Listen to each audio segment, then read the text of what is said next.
Hola, hoy corresponde hablar sobre el tema de secreción. Recordemos que las secreciones fisiológicas son sustancias líquidas producidas y liberadas por las células o glándulas de un organismo.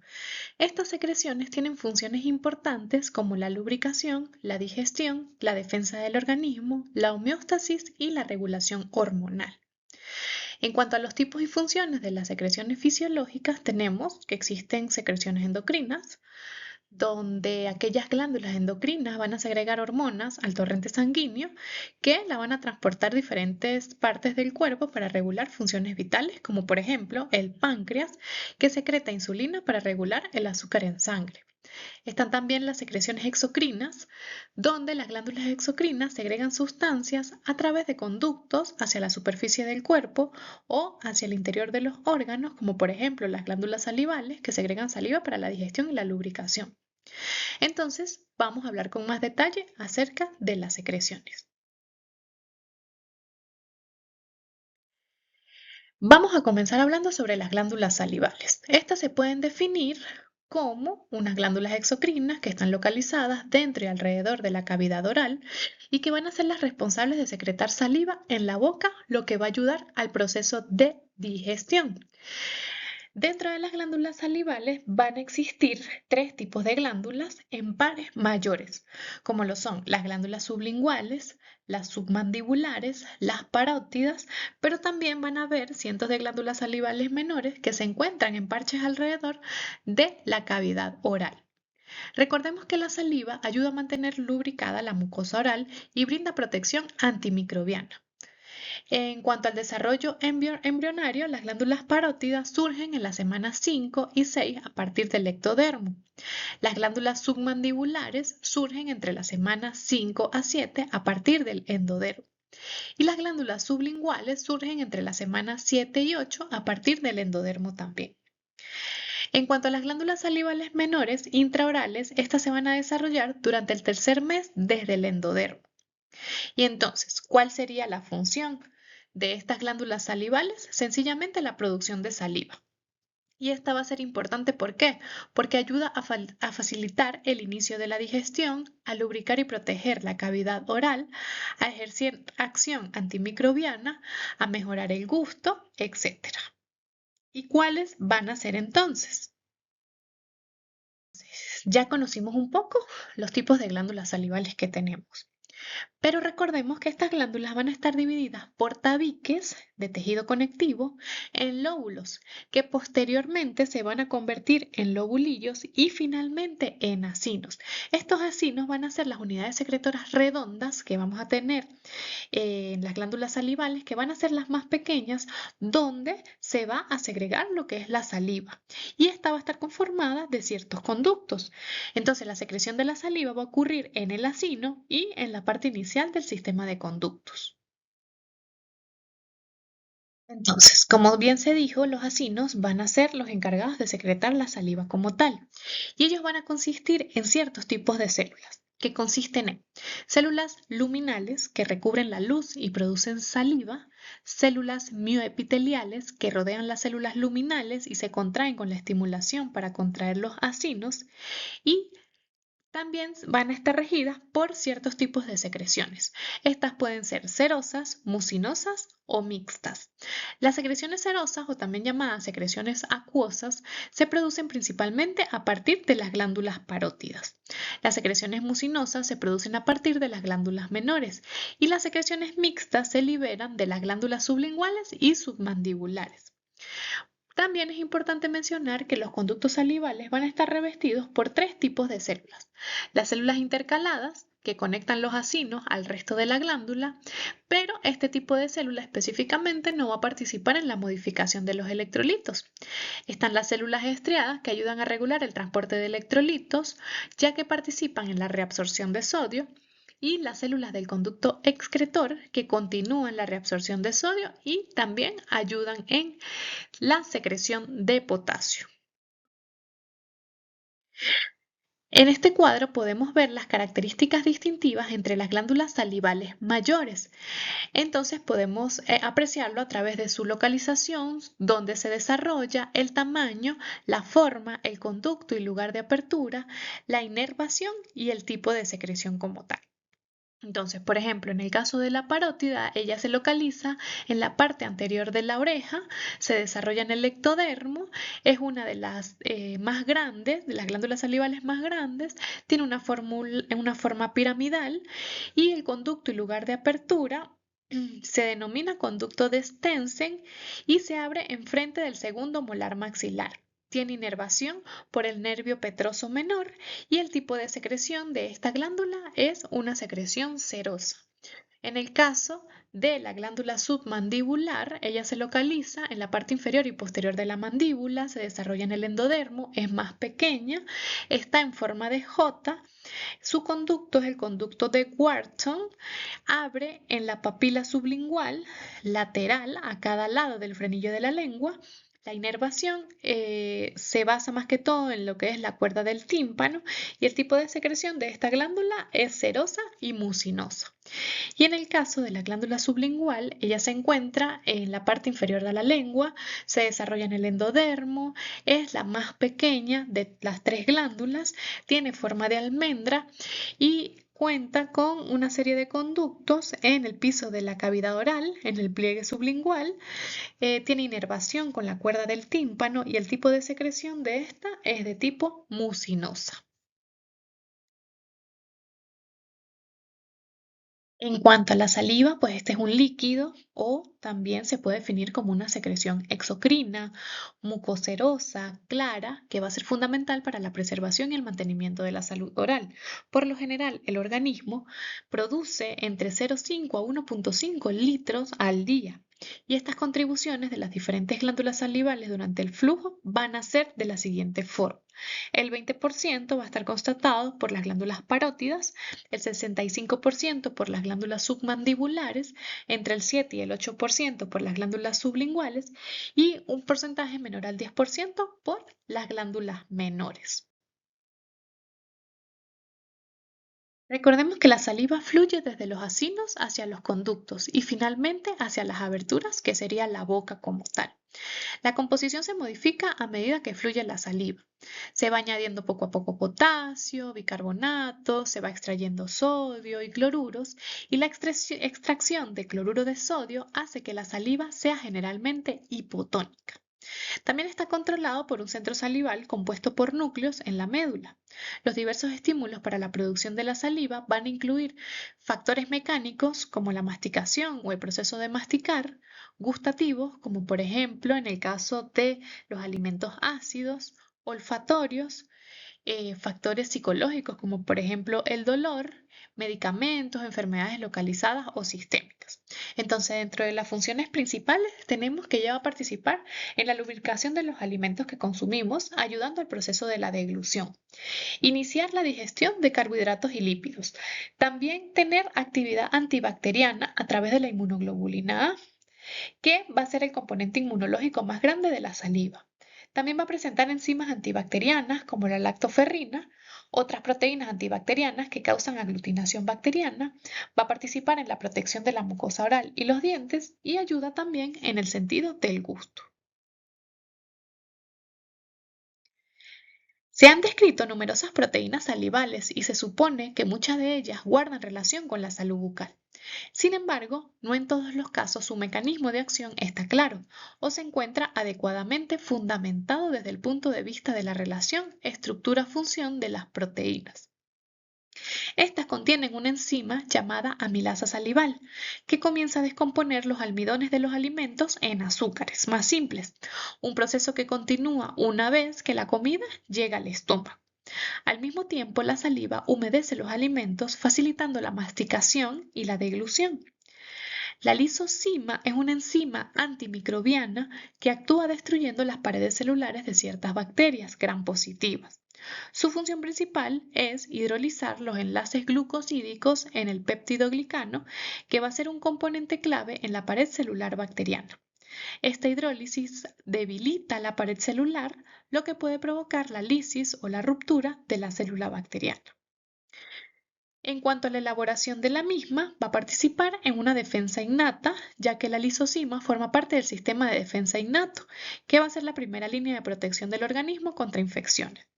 ¿Cómo va a actuar? Bueno, la lisosima se va a unir en los enlaces glucosídicos en el péptido glicano, el sitio activo de la enzima, que va a ser una hendidura en forma de guante, y va a promover la hidrólisis de estos enlaces. Esta acción debilita la pared celular bacteriana, haciendo que sea más susceptible a la entrada de agua. La célula bacteriana se va a hinchar y finalmente se va a romper o va a ocurrir el proceso de lisis, lo que va a acabar o, de cierto modo, a matar a la bacteria. ¿Cuáles son sus fuentes naturales? Bueno, la lisosima se encuentra en forma natural en diversas secreciones corporales, como las lágrimas, la saliva, el moco, la leche materna y en la albúmina de huevo. En cuanto a la lipasa salival, es también conocida como lipasa lingual. Esta es una enzima presente en la saliva que ayuda a descomponer las grasas, especialmente los triglicéridos, en ácidos grasos y glicerol. Aunque se encuentra en la saliva, su papel en la digestión de lípidos en la boca es relativamente pequeño. El rol principal de la lipasa salival va a ser descomponer los lípidos. La lipasa salival ayuda a descomponer las grasas en partículas más pequeñas, facilitando su posterior digestión en el intestino. ¿Cómo va a actuar en la boca? Aunque su acción es limitada en la boca, la lipasa salival puede comenzar la digestión de lípidos antes de que los alimentos lleguen al intestino. Complementar la acción de otras lipasas en conjunto con otras enzimas como la lipasa pancreática, la lipasa salival contribuye a la digestión completa de los lípidos. Es decir, a modo de resumen, la lipasa salival va a ser una enzima que ayuda a digerir las grasas, especialmente en el intestino, y aunque se encuentra en la saliva, su papel en la digestión de lípidos en la boca va a ser bastante limitado, pero igual va a cumplir una función en específico.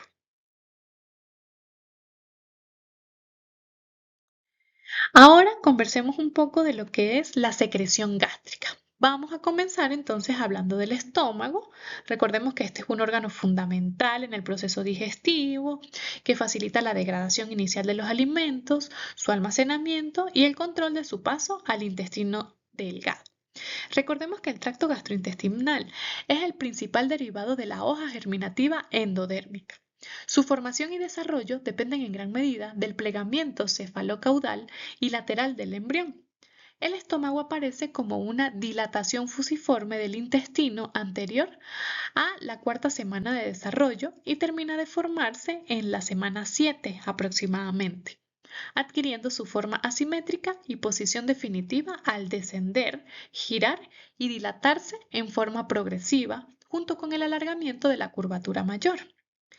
Situado en el cuadrante superior izquierdo del abdomen, ocupa una parte del epigastrio, parte de la región umbilical y el hipocondrio izquierdo. Su forma, tamaño, posición y dimensiones van a variar según la edad, el sexo, la postura, el tono muscular y el momento fisiológico de cada individuo. El estómago mide aproximadamente 25 centímetros en su eje longitudinal, 12 centímetros en su eje transverso y 8 centímetros en su eje anteroposterior, y tiene una capacidad de 1000 a 1500 centímetros cúbicos. También se puede decir que tiene forma de J con una posición descendente o vertical y una porción horizontal, y cuando está distendido adquiere una forma piriforme. Tiene dos caras, una anterior y otra posterior, con dos curvaturas, una mayor y otra menor, y posee dos extremos u orificios, uno superior llamado cardias y otro inferior a lo que llamamos porción pilórica, que en la siguiente diapositiva podemos ver con mayor detalle. Entonces, en cuanto a la anatomía o las regiones anatómicas del estómago, tenemos en la parte superior las cardias, que es la unión entre el esófago y el estómago, donde se encuentra el esfínter esofágico inferior que regula el paso del alimento. Está el fondo de ojo, que es la parte superior del estómago por encima del cardias, donde se acumulan gases y alimentos. Está el cuerpo del estómago, que es la parte más grande del estómago, que se extiende desde el fondo hasta el antro, tenemos también lo que es el antro, que es la parte inferior del estómago que se conecta con el píloro y contiene el esfínter pilórico que regula el paso del alimento al duodeno. Existen también las curvaturas, una menor y una mayor. La curvatura menor es la que se encuentra en el lado derecho y la curvatura mayor es la que se encuentra en el lado izquierdo, que definen la forma del estómago en J. En cuanto a las capas musculares del estómago, el estómago tiene una capa muscular única y específica con fibras musculares lisas en orientación oblicua, que le permite realizar movimientos peristálticos para triturar adecuadamente los alimentos. Tiene también una capa mucosa, donde la mucosa gástrica va a estar revestida por células especializadas. Aquí entran lo que son las células parietales, que son aquellas encargadas de producir el ácido clorhídrico, las células principales, que secretan el pepsinógeno, las células mucosas, que producen moco protector, y las células enteroendocrinas, que secretan hormonas como la gastrina. En cuanto a la función de este órgano, tiene función de almacenamiento. El estómago almacena los alimentos que llegan del esófago. También tiene función de trituración. Los movimientos peristálticos de la capa muscular trituran los alimentos. Tiene función de mezcla, ya que la mezcla de los alimentos con los jugos gástricos, como el ácido clorhídrico, las enzimas o el moco, inicia la digestión de proteínas, carbohidratos y lípidos. También produce el jugo gástrico. El jugo gástrico es rico en ácido clorhídrico y enzimas y es fundamental para la digestión. También ayuda a controlar el paso de los alimentos. El esfínter pilórico regula el paso del contenido gástrico, que sería el quimo, al duodeno. Las secreciones gástricas, que es la producción de jugos gástricos por parte del estómago, que ayudan a la digestión de los alimentos, y estos jugos contienen por lo general ácido clorhídrico, pepsina, factor intrínseco y lipasa. La secreción gástrica también ayuda a esterilizar los alimentos y proteger la mucosa del estómago contra el ácido y las enzimas. El proceso de secreción gástrica se viene primero por estímulos. La secreción gástrica es estimulada por el acto de comer, que esto se denominaría fase cefálica. Más adelante se hablará con mayor detalle de esto. Y la llegada de los alimentos al estómago, que sería la fase gástrica, y también participaría la llegada de los alimentos al intestino, que ya sería la fase intestinal. En cuanto a las células secretoras, el estómago tiene células especializadas que producen los componentes del jugo gástrico.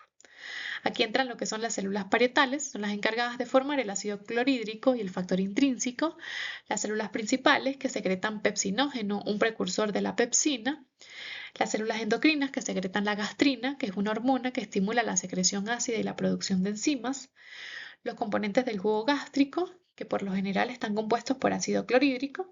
Estos ayudan a reducir el pH del estómago, lo que ayuda a la digestión de proteínas, esteriliza los alimentos y activa la pepsina. La pepsina es una enzima proteolítica que descompone las proteínas en el estómago y el factor intrínseco va a ser necesario para la absorción de la vitamina B12 en el intestino. También tenemos la lipasa, que es una enzima que ayuda a la digestión de las grasas, el moco, que protege la mucosa gástrica del ácido y las enzimas, el bicarbonato, que ayuda a neutralizar el ácido en la mucosa gástrica. En cuanto a su regulación, la secreción gástrica va a estar regulada por mecanismos neuronales, hormonales y paracrinos. Entonces, vamos a hablar un poco más a detalle este pequeño resumen o este pequeño abreboca de todas las funciones y secreciones que tiene este órgano. Y entonces, ¿por qué va a ser importante la secreción gástrica? Va a ser importante porque va a participar en el proceso de digestión, de protección, de esterilización y de absorción de nutrientes. De digestión, ¿por qué? Porque la secreción gástrica va a ser esencial para la digestión de proteínas y se puede decir que en menor medida de carbohidratos y grasas. De protección, el moco y el bicarbonato van a proteger la mucosa gástrica del ácido y las enzimas. Absorción, el jugo gástrico va a ser necesario para la absorción de la vitamina B12 a través del factor intrínseco. Y esterilización, ya que el ácido clorhídrico ayuda a esterilizar los alimentos como tal. Igualmente, podemos ver que existen alteraciones de las secreciones gástricas, donde los pacientes pueden tener ciertos síntomas. Dentro de ellas entran la hiperacidez, que es el exceso de ácido clorhídrico que puede causar úlceras o gastritis en los pacientes. La hipocloridria, que es la disminución de la producción de ácido clorhídrico, lo que puede afectar la digestión y la absorción de nutrientes. La enfermedad por reflujo gastroesofágico, el reflujo de ácido gástrico al esófago puede causar acidez estomacal, dolor en el pecho y dificultad para tragar también. Entonces, hablando un poco más de lo que son las secreciones específicas que se producen en este órgano, vamos a comenzar hablando sobre el ácido clorhídrico. El HCl o el ácido clorhídrico es producido por las células parietales, como bien se ha mencionado, del estómago, y este va a jugar un papel esencial en la digestión, principalmente en el procesamiento de las proteínas. Su función principal va a ser participar en la digestión de los alimentos.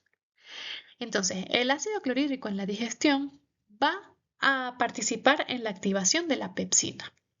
Esta va a transformar el pepsinógeno, que es la forma inactiva, en pepsina, que es una proteasa que comienza la digestión de las proteínas en el estómago. También va a participar en la digestión de carbohidratos y lípidos, ya que el ácido clorhídrico facilita la digestión de carbohidratos y lípidos al exponer los alimentos a un pH ácido, promoviendo la hidrólisis de los enlaces. También participa en la conversión del hierro no hemo, ya que el ácido clorhídrico convierte el hierro en hemo en la forma ferrosa, que es lo que conocemos como Fe2+, que puede ser absorbida por el organismo. El ácido clorhídrico en la protección gastrointestinal tiene un efecto antibacteriano, ya que el pH ácido crea un ambiente desfavorable para el crecimiento de bacterias y otros patógenos, protegiendo así el sistema digestivo. Como protección de la mucosa, bueno, el ácido clorhídrico se encuentra contenido en un ambiente protegido por una capa de moco alcalino que va a evitar el daño a la mucosa gástrica. También participa en la destrucción de bacterias, ya que el ácido estomacal ayuda a eliminar las bacterias y patógenos presentes en los alimentos. ¿Y qué otros usos le damos al ácido clorhídrico a nivel industrial? Se utiliza en diversas industrias como la metalúrgica para productos de limpieza o tratamientos de metales, la producción de cloro, la fabricación de productos químicos y el tratamiento de minerales. En laboratorio se emplea como reactivo químico en reacciones, preparaciones de muestras, control de pH y en la síntesis de compuestos orgánicos e inorgánicos. Como tratamiento médico, en casos específicos de alcalosis metabólica severa, el ácido clorhídrico puede utilizarse para corregir el desequilibrio de pH en el cuerpo, aunque su uso debe ser bajo supervisión médica. Entonces, la síntesis o producción de ácido clorhídrico en el estómago es un proceso complejo y vital para la digestión. Primero tenemos que tener en cuenta que las células parietales, que están ubicadas en la glándula gástrica, son responsables de la secreción de este ácido. La estimulación de la producción de ácido clorhídrico se produce a través de la histamina, la acetilcolina y la gastrina, entre otros factores.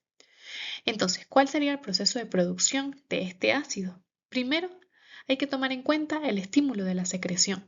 La llegada de alimentos al estómago, así como la presencia de ciertos estímulos como el pensamiento, el olor o el sabor de los alimentos, desencadenan la liberación de la gastrina por las células G. La gastrina, a su vez, estimula la secreción de histamina y acetilcolina, que actúa sobre las células parietales. En cuanto a las células parietales, son células altamente especializadas que son capaces de secretar una gran cantidad de ácido clorhídrico. Para lograrlo, utilizan un proceso que incluye la bomba de protones, que transporta los iones de hidrógeno hacia el interior del lumen gástrico. En cuanto a la formación como tal del ácido clorhídrico, el hidrógeno se obtiene de la disociación del agua en la célula parietal y el ion de cloro se transporta desde el torrente sanguíneo hacia el interior del canal gástrico, donde se une con el hidrógeno para formar ácido clorhídrico. ¿Cómo va a ser la regulación de esta secreción? Bueno, la secreción de ácido clorhídrico va a estar regulada por un sistema complejo de factores que incluye la histamina, la acetilcolina, la gastrina y el sistema parasimpático. Entonces, en esta diapositiva podemos ver a modo de resumen cómo se va a producir la secreción gástrica. Van a participar ciertos tipos celulares. células parietales, células endocrinas, células principales, células D y células E, que ya se han mencionado anteriormente, y cada una de ellas va a tener sustancias secretadas específicas. Por ejemplo, las células parietales sabemos que son las que van a secretar ácido clorhídrico y factor intrínseco. Las células endocrinas, la histamina, las células principales, la pepsina y la lipasa gástrica, las células D, la somatostatina y las células E, la gastrina. Cada una de estas sustancias secretadas van a tener un estímulo a la secreción. Por ejemplo, en el caso del moco y bicarbonato, ellas presentan una secreción tónica con irritación de la mucosa o son secretadas con mocos. En el caso del ácido clorhídrico y el factor intrínseco, el estímulo para la liberación va a ser la acetilcolina, la gastrina y la histamina. En el caso de la histamina, el estímulo va a ser la acetilcolina y la gastrina, y así sucesivamente con el resto. Igualmente, cada uno de ellos, a pesar del estímulo de liberación que tenga, van a tener funciones específicas. Entonces se puede decir que la fisiología de la secreción de ácido clorhídrico va a estar principalmente determinada por las células parietales, que son aquellas que se ubican en las glándulas gástricas y van a ser las encargadas de producir el ácido clorhídrico. Recordemos que ellas van a poseer una bomba de protones. ¿Qué va a hacer esa bomba de protones? Va a transportar iones de hidrógenos al lumen gástrico y a su vez va a ingresar iones de potasio también. Las secreciones de ácido clorhídrico también se acompañan de las secreciones de iones de cloruro. También se encuentran las estimulaciones de la secreción, que estas pueden ser cefálicas, o más que estimulaciones para la secreción, se puede decir que son las fases de secreción gástrica que vemos en la otra imagen. Pueden ser la fase cefálica, donde entra lo que es el pensamiento, el olor o sabor de los alimentos. Esto va a ayudar a que desencadene la secreción de ácido clorhídrico. La fase gástrica, que es la llegada de proteínas a la cavidad gástrica y estimula la liberación de la gastrina. Está la fase intestinal, que es la presencia de producto de la digestión en el intestino delgado. También puede influir en la secreción ácida.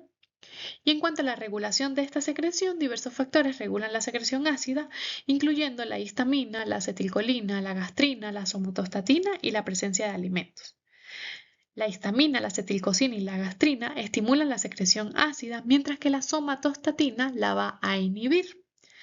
Por ello, la presencia de alimentos también puede estimular la secreción ácida, pero a su vez la acidez excesiva puede desencadenar la producción de somatostatina con el fin de inhibir la secreción ácida.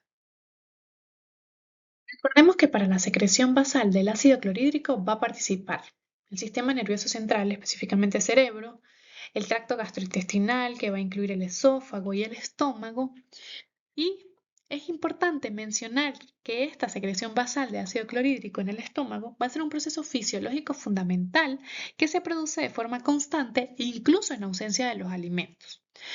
Esta secreción va a estar regulada por factores neurales estimulados por el nervio vago y el neurotransmisor acetilcolina. También por factores hormonales como la gastrina y paraclínicos como la histamina. Entonces, en cuanto a los detalles de la secreción basal del ácido clorhídrico, la regulación de este sistema a nivel neural, recordemos que el sistema nervioso parasimpático, especialmente el nervio vago, es uno de los encargados de estimular la secreción de ácido clorhídrico a través de la acetilcolina. A nivel hormonal, la gastrina va a ser liberada por la célula G del estómago, como se ha visto en imágenes anteriores, y también va a ayudar a la estimulación de la secreción de este ácido. En cuanto a los factores paraclínicos, la histamina va a ser liberada por las células enterocromafinas y va a actuar como un potente estímulo para la secreción de ácido clorhídrico también. Entonces, el ácido clorhídrico va a ser una pieza clave en la digestión y la protección del sistema gastrointestinal, y su regulación y equilibrio van a ser esenciales para mantener la salud del organismo. Esta va a estar regulada por diversos factores, incluyendo la gastrina, la histamina y la acetilcolina que ya se ha venido mencionando. En cuanto a los desequilibrios de la secreción de ácido clorhídrico, tenemos las alteraciones de la producción de ácido clorhídrico que pueden causar hipersecreciones, que pueden conducir a la formación de úlceras pépticas o reflujo gastroesofágico, hiposecreciones que pueden provocar problemas de digestión y absorción de nutrientes, así como aumento de riesgo de infecciones y otro tipo de complicaciones que ya se han venido mencionando también. Recordemos que la digestión se va a dividir en tres fases que ya se han mencionado: la fase cefálica, la fase gástrica y la fase intestinal. La fase cefálica comienza cuando el cerebro recibe aferencias sensoriales sobre la comida procedente de los quimiorreceptores y mecanorreceptores situados en las cavidades oral y nasal. Las aferencias sensoriales capaces de estimular la actividad gástrica van a incluir ver, oler, saborear o pensar en la comida, masticar y tragar. Induce a los centros cerebrales superiores a estimular el complejo vagal dorsal.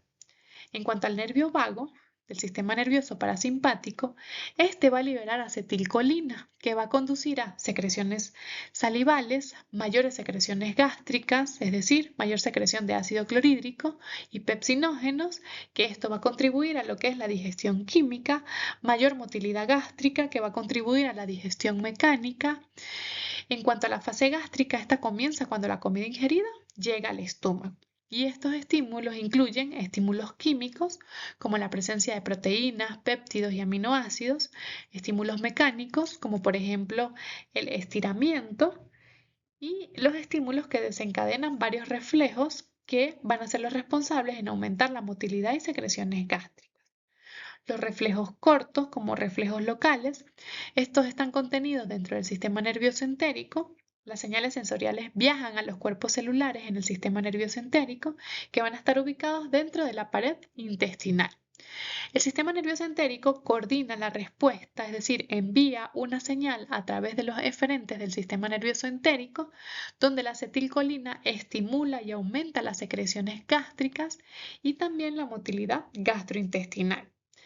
También están los reflejos largos, que son los reflejos vagos vagales, donde la respuesta se coordina en el cerebro específicamente. Estas señales sensoriales se transmiten a los aferentes del nervio vago. Viajan al complejo vagal dorsal en la médula y el complejo vagal dorsal coordina una respuesta que envía una señal a través de eferentes del nervio vago al estómago, donde la acetilcolina estimula las secreciones gástricas y la motilidad. En cuanto a la fase intestinal, esta comienza cuando la comida sale del estómago y entra al duodeno. En el duodeno se modula la actividad gástrica a través de hormonas y reflejos neurales. Inicialmente, las señales estimulan la actividad gástrica. Pronto estas señales inhiben la actividad gástrica. Ocurre lo que es la secreción de moléculas de señalización como las colecistoquininas, que estimulan las secreciones del páncreas y la vesícula biliar. Y con esto comienza lo que es la absorción de los nutrientes como tal.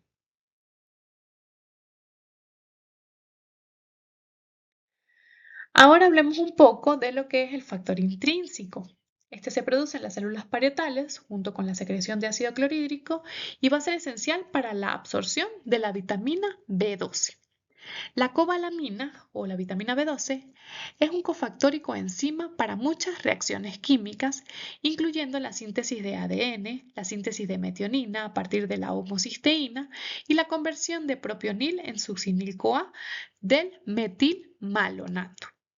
La deficiencia del factor intrínseco debido a una gastrectomía total o una anemia perniciosa, que es una enfermedad autoinmune caracterizada por la destrucción de la mucosa gástrica, especialmente el fundus, junto con secreciones deficientes de ácido clorhídrico, gastrina y secreciones biliares y pancreáticas, suman el 75 u 80% de las causas de deficiencias de cobalamina en adultos mayores. Entonces, el factor intrínseco lo que va a hacer es que se une a la cobalamina para permitir su absorción en la mucosa ileal mediante el receptor de cubilina de los enterocitos y permite el transporte con la transcobalamina. En cuanto a las enzimas gástricas, estas son proteínas especializadas que actúan en el estómago para facilitar la digestión de los alimentos. Y ellas van a participar en la descomposición de las proteínas, grasas y carbohidratos en moléculas más pequeñas que van a ser absorbidas posteriormente en el intestino delgado. Dentro de las enzimas gástricas más importantes tenemos la gastrina, la pepsina y las lipasas. Recordemos que las células G se encuentran en la región antral del estómago y son las encargadas de liberar la gastrina. La gastrina es secretada principalmente por las células G del antro gástrico. También se produce en el intestino delgado y el páncreas. Este es el producto de un único gen en el cromosoma 17, siendo su precursor la preprogastrina. Esta es liberada en respuesta a proteínas, péptidos y aminoácidos de la dieta. Es el mayor regulador hormonal de la secreción ácida y es estimulada la secreción del ácido al unirse a los receptores CCK2 de las células parietales y las otras células. Su liberación es claramente influenciada por el pH gástrico. Un pH alto estimula fuertemente su secreción, mientras que un pH muy ácido la inhibe. Otras dos hormonas, el péptido liberador de la gastrina y la somatostatina, estimulan e inhiben su liberación respectivamente. También desempeña una función crítica en la proliferación, organización y fisiología de la mucosa gástrica, al participar en la maduración y diferenciación terminal de estas, las células parietales, que van a ser las principales responsables de la secreción del ácido. Asimismo, influye en la migración de las mismas a lo largo del eje de la glándula gástrica. En cuanto a la pepsina, el pepsinógeno va a ser secretado por células pépticas y mucosas de las glándulas gástricas. Existen distintos tipos de pepsinógenos sin distinción de su actividad hasta ahora. Y todos son inicialmente inactivos, pero al contacto con el ácido clorhídrico se activan formando la pepsina. Esta es una enzima proteolítica muy activa a un pH óptimo, entre 1.8 y 3.5, pero completamente inactiva por encima de pH de 5. La acetilcolina y péptidos de la familia gastrina, CCK, estimulan la secreción del pepsinógeno. La pepsina se encarga de digerir los productos proteicos de la dieta, principalmente aminoácidos, potentes estimuladores de la liberación de gastrina y secreción de ácido. La digestión de las proteínas, hablando un poco de lo que es la pepsina, comienza en el estómago con la pepsina gástrica, que es producida por las células principales del estómago. La pepsina se libera en forma de proenzima, que sería pepsinógeno 1 y 2, y se activa en presencia de un pH bajo y se inactiva en presencia de un pH neutro del intestino. La proteólisis gástrica no es esencial en la digestión de las proteínas, pero juega un papel muy importante ya que se liberan aminoácidos libres que estimulan la secreción de colecistoquinina por células endocrinas de duodeno y yeyuno, y esta a su vez estimula la secreción de proteasas pancreáticas. La digestión de los lípidos, hablando ahora de las lipasas, comienza en el estómago con la lipasa gástrica y supone el 10% del total de la digestión de los lípidos. En casos de insuficiencia pancreática, la actividad de la lipasa gástrica puede llegar hasta el 90%. La lipasa gástrica actúa de forma óptica en pH de 4 a 5.5 y no necesita cofactores y va a ser resistente a la pepsina. En presencia de un pH neutro o de ácidos biliares, la lipasa se degrada rápidamente. Los productos resultantes van a ser monoglicéridos y ácidos grasos de cadena larga que son vertidos al intestino delgado donde ocurre la digestión de las grasas de forma mayoritaria. El paso de hidrogeniones gástrico a la luz intestinal estimula la secreción de la secretina, la cual estimula la secreción pancreática de bicarbonato. Los ácidos grasos libres liberados en el estómago estimulan la secreción pancreática de la lipasa y la colipasa. El páncreas también secreta fosfolipasa A2 y colesterol esterasa. Las gotas de grasa que son emulsionadas por los ácidos biliares presentes en la luz duodenal a gotículas de 1 micra de diámetro, lo que aumenta enormemente la superficie de actuación de la lipasa. Los ácidos grasos libres que van a estar liberados en el estómago van a estimular la secreción pancreática de la lipasa y la colipasa. El páncreas también secreta fosfolipasa A2 y colesterol esterasa. Las gotas de grasa son emulsionadas por los ácidos biliares que están presentes en la luz duodenal a gotículas de 1 micra de diámetro, lo que aumenta enormemente la superficie de actuación de la lipasa. Esta lipasa se une a la colipasa e hidroliza los triglicéridos, dando como producto de la digestión de los lípidos ácidos grasos libres y monoglicéridos. La fosfolipasa A2, activada por tripsina, separa el ácido graso en posición 2, dando como resultado ácidos grasos y lisofosfolípidos. La colesterol esterasa rompe el enlace éster de lípidos como el colesterol y vitaminas liposolubles. Los productos resultantes de la digestión de los lípidos necesitan ser solubilizados en la luz intestinal, por lo que se unen con ácidos biliares, los cuales son anfipáticos, con un dominio hidrosoluble y otro liposoluble, y van a formar las micelas mixtas.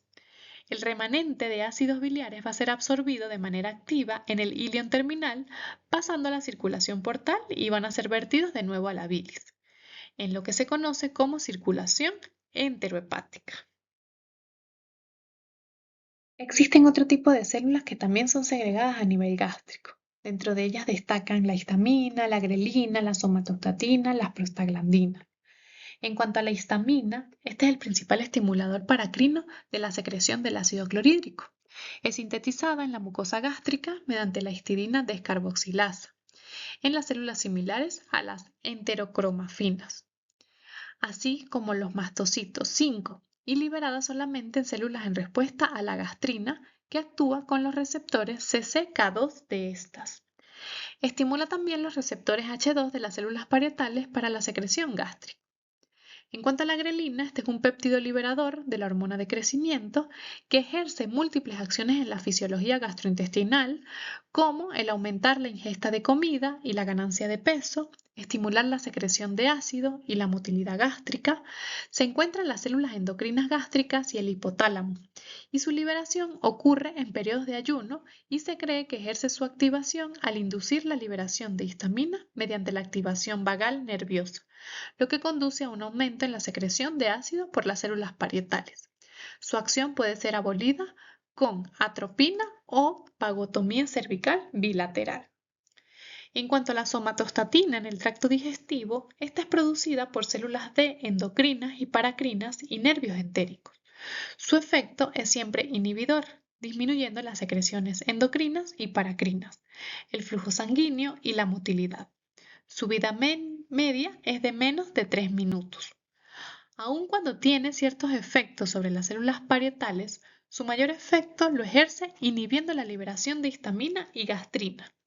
Su secreción es estimulada por el ácido gástrico y la gastrina, y la activación colinérgica de la secreción gástrica es promovida por la distensión del estómago. Se debe en parte a la supresión de la liberación de somatostatina. Las células parietales tienen a su carga, como bien sabemos, la producción de ácido clorhídrico y el pepsinógeno. Estos expresan receptores H2, M3, CCK2, los cuales regulan la producción del ácido.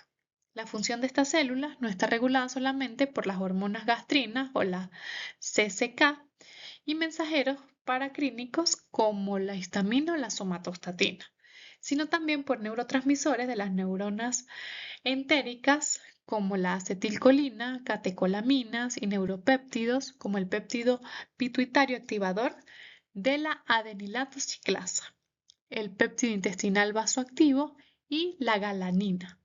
La principal, que es el acetilcolina, expresa 5 subtipos de receptores.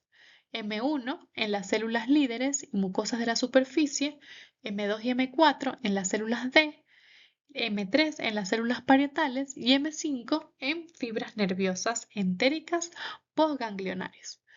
De todos estos estímulos para la producción de ácido, el principal es la histamina por la vía de dichas células. En cuanto a las prostaglandinas, son factores autocrinos que inhiben la secreción ácida estimulada por histamina y la liberación de histamina estimulada por gastrina. Son generados en el epitelio y lámina propia gástrica, siendo sus principales productores los macrófagos y las células endoteliales capilares. En esta tabla podemos ver las células de la mucosa gástrica y sus diferentes secreciones a modo de resumen, donde tenemos, de acuerdo a los tipos de células, las células de la mucosa del cuello, donde se secreta cuello, su estímulo es la secreción tónica o irritación de la mucosa y tiene como función una barrera física entre la luz y el epitelio. Las células parietales, su sustancia secretada, el ácido clorhídrico y el factor intrínseco, va a estar estimulada por la liberación de gastrina, histamina y acetilcolina, y su función es activar los pepsinógenos, elimina bacterias, denaturaliza proteínas, forma complejos con la vitamina B12 para su absorción. En cuanto a las células similares a las enterocromas finas, liberan o secretan histamina, donde el estímulo para la liberación es la acetilcolina, la gastrina y la adrenalina, y esta tiene como función estimular la secreción de ácido. Las células endocrinas gástricas secretan grelina, se liberan por medio del ayuno y su función es estimular la secreción de ácido y la motilidad gástrica. Aumenta la ingesta de la comida y la ganancia de peso. En cuanto a las células pépticas o principales, secretan pepsinógenos. Su estímulo es para la liberación de acetilcolina, ácido y secretina y tiene como función la digestión de las proteínas. Las células D secretan somatostatina. Su estímulo para la liberación es el ácido en el estómago y tiene como función inhibir la secreción del ácido, disminuye secreciones endocrinas y paracrinas, el flujo sanguíneo y la motilidad. Y las células G secretan gastrina. Su estímulo para la liberación es la acetilcolina, péptidos, aminoácidos y un pH alto y tiene como función estimular la secreción de ácido, participa en la maduración y diferenciación de las células parietales.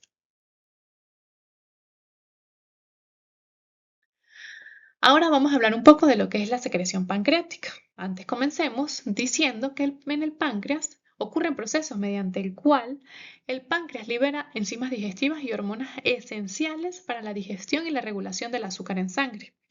Este proceso involucra tanto secreciones exocrinas, como es el caso de las enzimas digestivas, y endocrinas, como es el caso de la insulina y el glucagón. En cuanto a la anatomía funcional del páncreas, este va a estar dividido en tres partes principales. La cabeza, que es la parte más grande del páncreas, que se encuentra en el lado derecho del abdomen, cerca del intestino delgado. El cuerpo, que es la sección central del páncreas, que se extiende hacia la izquierda del abdomen, detrás del estómago. La cola, que es la parte más delgada del páncreas, que se encuentra en el lado izquierdo del abdomen, cerca del vaso. Y recordemos que esta pues, es una glándula con funciones tanto exocrinas como endocrinas.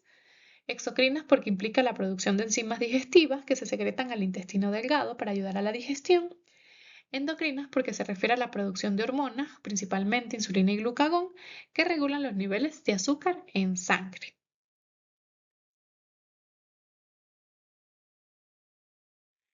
En cuanto a las enzimas pancreáticas, estas son sustancias producidas por el páncreas que ayudan a descomponer los alimentos para que el cuerpo pueda absorber los nutrientes. Y el páncreas posee una gran capacidad de síntesis de proteínas y de hecho se considera que es el órgano de mayor cantidad de proteínas que se produce por gramo de tejido.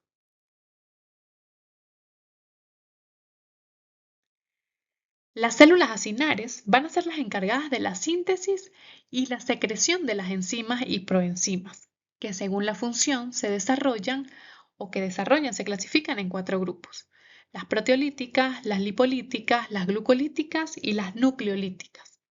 La síntesis de las enzimas digestivas tiene lugar en el retículo endoplásmico rugoso, desde donde son transportadas al aparato de Golgi. Allí experimentan diversas modificaciones posttraduccionales, especialmente glicosilación, se concentran y posteriormente son transportadas a los gránulos decimógenos. La secreción de las enzimas digestivas tiene un lugar mediante exocitosis, que incluye el desplazamiento de los gránulos secretores hacia la membrana apical y el reconocimiento de un lugar de la membrana plasmática para la fusión.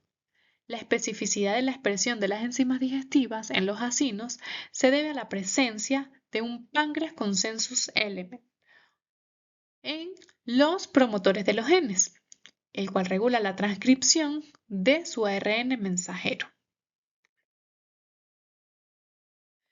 La mayoría de las enzimas pancreáticas se secretan en forma de zimógenos o proenzimas inactivas para evitar la autodigestión y la consiguiente lesión del propio páncreas.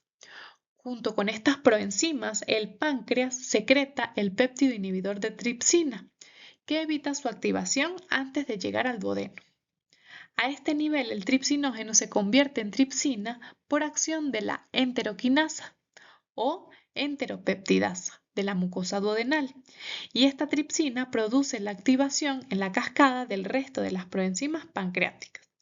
En la activación del tripsinógeno a tripsina se liberan pequeños péptidos denominados péptidos de activación del tripsinógeno. Las enzimas proteolíticas activas procedentes del jugo pancreático pueden ser de dos tipos: endopeptidasas, que mayoritariamente son serinproteasas, y exopeptidasas. Las endopeptidasas hidrolizan enlaces peptídicos en lugares específicos de las cadenas polipeptídicas y en este caso son la tripsina y la quimiotripsina y la elastasa.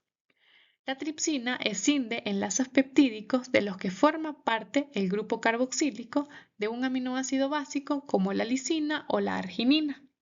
La quimiotripsina hidroliza enlaces peptídicos en los que intervienen grupos carbonilos de aminoácidos aromáticos.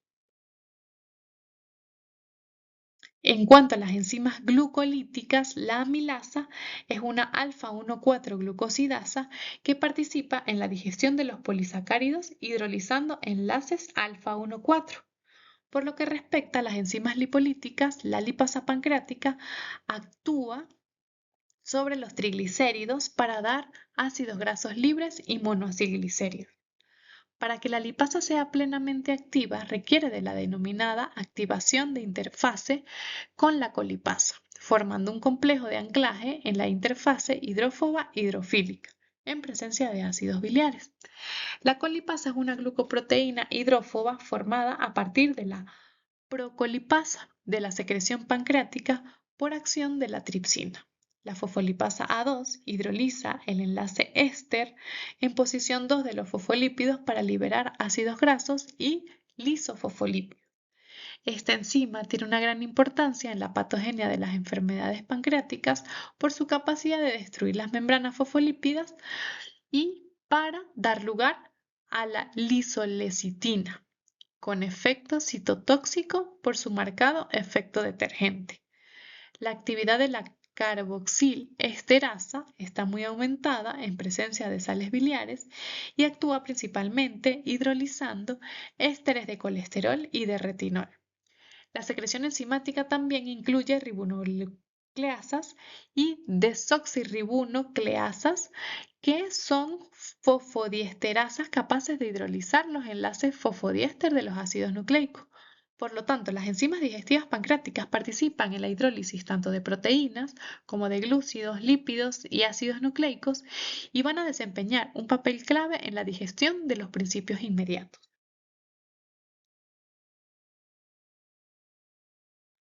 En cuanto a las vías biliares, esta se puede decir que es una red de tubos llamados conductos que conectan el hígado, la vesícula biliar y el intestino delgado. Esta red comienza en el hígado, de donde muchos conductos pequeños extraen bilis, que es un líquido que produce el hígado para descomponer las grasas durante la digestión. Los conductos pequeños que se unen para formar el conducto hepático derecho y el conducto hepático izquierdo que salen del hígado se denomina vías biliares. Los dos conductos se unen fuera del hígado y forman el conducto hepático común. El conducto cístico conecta la vesícula biliar con el conducto hepático común. La bilis del hígado pasa por los conductos hepáticos, el conducto hepático común y el conducto cístico y se almacena en la vesícula biliar. Cuando se dirigen los alimentos, se libera bilis almacenada de la vesícula biliar que pasa por el conducto cístico y el conducto colédoco hasta que entra al intestino delgado. Entonces, en cuanto a la anatomía de las vías biliares, para verlo de una forma más gráfica, las vías biliares intrahepáticas son una red de tubos pequeños, como bien se mencionó, que transportan bilis dentro del hígado. Los conductos más pequeños son llamados conductillos y estos se unen para formar los conductos biliares hepáticos derecho e izquierdo que salen del hígado. Los dos conductos se unen fuera del hígado, forman el conducto hepático común. El conducto cístico conecta la vesícula biliar con el conducto hepático común para formar el conducto colédoco. El conducto colédoco pasa a través del páncreas hasta llegar al intestino delgado. El hígado produce la bilis que se almacena en la vesícula biliar. Cuando se digieren los alimentos, la vesícula biliar libera la bilis que pasa por el páncreas hacia el intestino delgado, donde ésta ayuda o participa en el metabolismo de las grasas. En cuanto al hígado, este es un órgano vital que realiza funciones esenciales para el metabolismo, la desintoxicación y el almacenamiento de nutrientes en el cuerpo. Ayuda a regular los niveles químicos de la sangre, produce bilis para la digestión de las grasas y también procesa nutrientes y toxinas. El hígado desempeña su función excretoria al producir bilis, una solución rica en lípidos diseñada para promover la eliminación de solutos hidrofóbicos. La bilis consta de una solución micelar en la cual ácidos biliares, metabolitos de colesterol producidos por los hepatocitos, forman micelas mixtas de fosfatidilcolina. Estas micelas mixtas solubilizan moléculas que de otro modo tendrían solubilidad acuosa mínima, como el colesterol mismo y diversos xenobióticos. La bilis también desempeña un papel importante en la digestión de lípidos de la dieta y la absorción de los mismos. Si bien los ácidos biliares no son esenciales para la captación de casi todos los ácidos grasos, que tienen solubilidad acuosa apreciable, aumentan de modo notorio la eficiencia de este proceso. Por otro lado, la absorción de los lípidos de la dieta insoluble, como ácidos grasos de cadena larga, saturados y vitaminas liposolubles, dependen casi por completo de la solubilización micelar.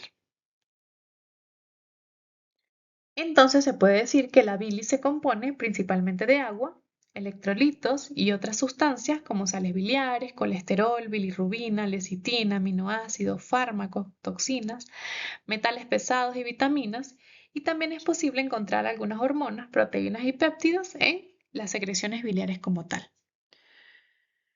Entonces, en las vías biliares van a ser esenciales para la digestión y absorción de las grasas. Los fosfolípidos ayudan a solubilizar el colesterol en la bilis. El colesterol va a ser un componente importante en la bilis y se elimina del cuerpo a través de ella. Los pigmentos biliares, que va a ser en este caso la bilirrubina, son productos de desecho de la descomposición de glóbulos rojos y se elimina a través de la bilis. Cuanto a la formación y secreción de bilis, el aparato de Golgi, los microtúbulos y los microfilamentos de los hepatocitos participan en la formación de la misma. El complejo de Golgi proporciona las vesículas para las sustancias secretadas en la bilis. El cassette de unión de ATP recién sintetizado se transfiere del complejo de Golgi a la membrana canalicular para fusionar como transportador. Este proceso requiere microtúbulos y microfilamentos intactos. Luego, el hígado se va a dividir en varias zonas. La zona 3 va a rodear la vena porta, mientras que la zona 1 va a ser la más distal y va a estar rodeada por la tríada portal, es decir, por la vena porta, la arteria hepática y el conducto biliar. Por lo tanto, también se denomina zona periportal. Se estima que el flujo biliar en seres humanos se promedia entre los 120 mililitros al día. Este flujo biliar es dependiente o independiente de la fuerza osmótica de los ácidos biliares. En cuanto a los mecanismos hormonales y neuronales que regulan la secreción de la bilis, tenemos el mecanismo hormonal que involucra la secretina, somatostatina, dopamina y gastrina, mientras que el neuronal involucra la acetilcolina a través del nervio vago. Un polipéptido intestinal vasoactivo, en parte, también aumenta el flujo biliar mediado por secretina. La secretina aumenta la secreción de líquido rico en bicarbonato de sodio al unirse a sus receptores en los colangiocitos vasolaterales. La dopamina, la gastrina y la somatostatina también van a inhibir la secreción de líquido rico en bicarbonato de sodio mediado por la secretina. Los sistemas orgánicos involucrados son los sistemas hematológicos, gastrointestinal y hepatobiliar. El sistema hematológico contribuye a través de la formación de bilirrubina a partir de biliverdina. La biliverdina se forma a partir de la oxidación del hemo en glóbulos rojos viejos en el sistema retículo endotelial. El sistema gastrointestinal va a ser el responsable de la regulación de las secreciones alcalinas de la bilis, secretando CCK, que causa la contracción de la vesícula biliar, la absorción activa de sales biliares en el ilion terminal, la excreción de colesterol y la excreción de bilirrubina en forma de estercobilina. La estercobilina se forma por la acción de la flora bacteriana colónica que convierte el urobilinógeno en estercobilina. El sistema hepatobiliar va a ser responsable de la formación, secreción y almacenamiento de la bilis como tal.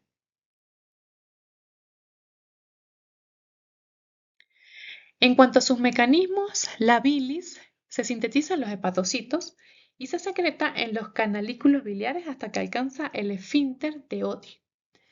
Si el esfínter se cierra, la bilis se refluye de nuevo a la vesícula biliar para ser almacenada y concentrada allí. La bilis se concentra por la reabsorción de agua y electrolitos y en cierta medida por la reabsorción de sales biliares. Una vez que el alimento está presente en el duodeno, especialmente los alimentos grasos, las células van a ser estimuladas para secretar CCK, que a su vez causa la contracción de la pared de la vesícula biliar, así como la relajación del esfínter de Oddi. La bilis luego fluye hacia la segunda parte del duodeno y causa las emulsificaciones de gotas grandes de grasa en pequeñas. La formación de micelas ayuda en la absorción de grasas y partículas liposolubles. Esto se debe a que las micelas tienen un núcleo central hidrófobo y una forma periférica hidrófila. La grasa y las vitaminas liposolubles se incorporan a la parte hidrófoba central de la micela para su reabsorción. La bilis, entonces, tiene 5 funciones principales. Ayuda a la digestión de las grasas mediante la emulsificación de las mismas. Absorbe las grasas y vitaminas liposolubles. Excreción de bilirrubina y exceso de colesterol. Proporciona un líquido alcalino en el duodeno para neutralizar el pH ácido del quimo que proviene del estómago. Y proporciona actividad bactericida contra microorganismos presentes en los alimentos ingeridos. Recordemos que los conductos pequeños se unen para formar el conducto hepático derecho y el conducto hepático izquierdo que salen del hígado. Los dos conductos se unen fuera del hígado y forman lo que es el conducto hepático común. El conducto cístico conecta la vesícula biliar con el conducto hepático común. La bilis del hígado pasa por los conductos hepáticos, el conducto hepático común y el conducto cístico y se almacena en la vesícula biliar. Cuando se dirigen los alimentos, se libera la bilis almacenada en la vesícula biliar, que pasa por el conducto cístico y el conducto colédoco hasta que entra al intestino delgado. Entonces, a nivel metabólico, el hígado participa en el metabolismo de los carbohidratos, lípidos y proteínas, almacenando glucógeno, sintetizando ácidos grasos y produciendo proteínas plasmáticas. En cuanto a la desintoxicación, el hígado elimina sustancias nocivas para la sangre, como medicamentos, alcohol y productos de deseo, del metabolismo, transformándolos en compuestos menos dañinos o excretándolos. Y también tiene una función principal que es la producción de bilis, donde la bilis producida por el hígado va a ser esencial para la digestión y absorción de las grasas en el intestino delgado. También el hígado participa como un agente de almacenamiento, ya que él almacena vitaminas como la A, la D, la K, el hierro, el glucógeno, liberándolos al torrente sanguíneo cuando es necesario. En cuanto a su regulación hormonal, el hígado interviene en la modificación de la acción de varias hormonas, como la insulina, el glucagón, y participa en la síntesis de algunas hormonas también. Otras funciones importantes, síntesis de proteínas plasmáticas. Recordemos que el hígado produce la mayoría de proteínas plasmáticas, incluyendo la albúmina, factores de coagulación y otras proteínas esenciales para el transporte de sustancias y la homeostasis. En cuanto a su función inmunológica, el hígado también juega un papel en la respuesta inmune, eliminando bacterias y otros microorganismos de la sangre. También participa en la filtración de la sangre, el filtrado de la sangre que proviene del sistema digestivo, eliminando toxinas y otros productos de desecho.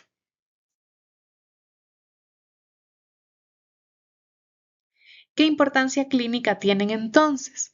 Comprender la fisiopatología, por ejemplo, de la ictericia y cómo se sintetiza y secreta la bilis, va a ser esencial para realizar un diagnóstico y un tratamiento adecuado.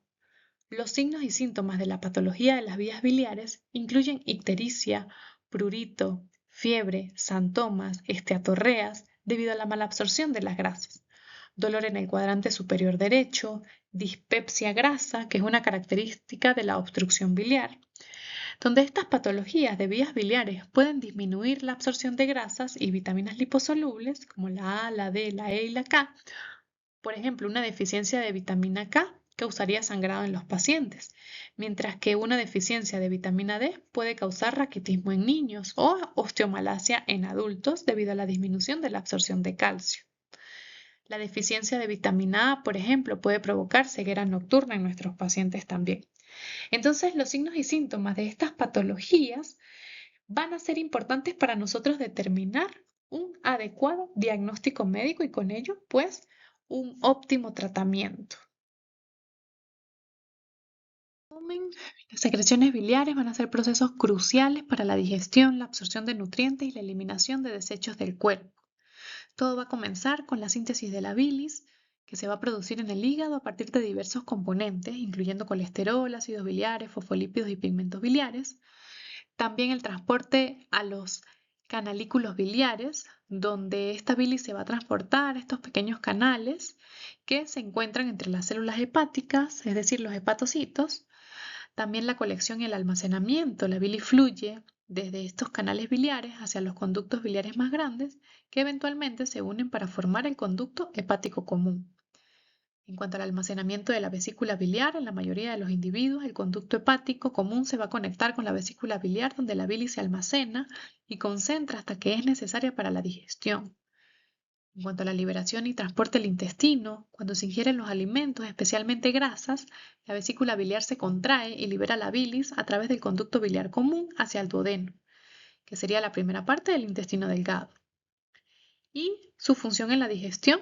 Recordemos que en el intestino la bilis ayuda a emulsionar las grasas, lo que facilita la acción de las enzimas digestivas y la absorción de grasas y vitaminas liposolubles. Muchas gracias. Nos vemos en un próximo tema.